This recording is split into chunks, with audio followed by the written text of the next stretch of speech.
అమ్మ లేకుంటే ఎవరికైనా జన్మ లేదు, భార్య లేకుంటే ఆ జన్మకు అర్థం లేదు అనే మాటకు సరైన నిర్వచనం ఈ అనురాగ దేవత. భర్తను తొలి బిడ్డగా సాకుతుంది. మంచాన పడిన భర్తకు సేవ చేస్తూ మధురమైన బంధానికి మచ్చుతునుకగా మారింది మగువ. ఒకరికొకరు తోడు నీడలా ఉంటున్న ఈ జంటను చూస్తే ఎవరిలోనైనా భావోద్వేగం కలుగుతుంది. ఈ కుటుంబ దయనీయమైన పరిస్థితిపై 99 టీవీ ప్రత్యేక కథనం.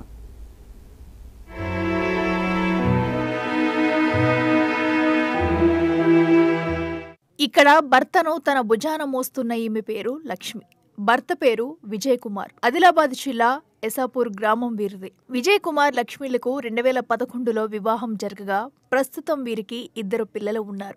ఇక 2 పిల్లలతో వీరి కాపురం సవ్యంగా సాగుతున్న తరుణంలో ఊహించని ఎదురు దెబ్బ తగిలింది. 2018లో విజయ్ 2 కిడ్నీలు పాడయ్యాయి. దీంతో విజయ్ తీవ్ర అనారోగ్యానికి గురై మంచాన పడ్డాడు. ముఖ్యంగా కుటుంబ పెద్ద దిక్కుగా తన పిల్లలను, భార్యను పోషించాల్సింది పోయి కుటుంబానికే భారంగా మారాడు. లక్ష్మి మాత్రం తన భర్తకు అండగా అమ్మలా నిలిచింది. కుటుంబ బాధ్యతను తన నెత్తిన వేసుకుంది.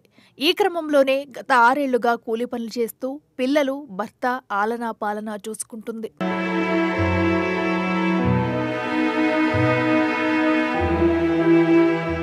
విజయ్కు 2 రోజులకు ఒకసారి ఆదిలాబాద్లోని రిమ్స్ ఆసుపత్రిలో డయాలసిస్ చేయాల్సిందే.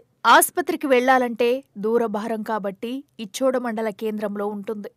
ఇంట్లో విజయ్ కుమార్ ఎటు వెళ్లాలన్నా భార్య మోస్తూ తీసుకెళ్లాల్సిందే. 2 రోజులకోసారి డయాలసిస్ చేసేందుకు లక్ష్మి తన భర్తను మోస్తూ బస్సులో తీసుకెళ్లడం చూసిన ప్రతి ఒక్కరి కళ్ళు చెమ్మగిల్లుతాయి.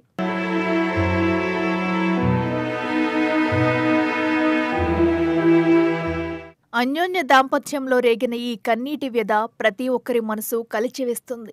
చిన్న వయసులోనే పెద్ద భారాన్ని మోస్తుంది.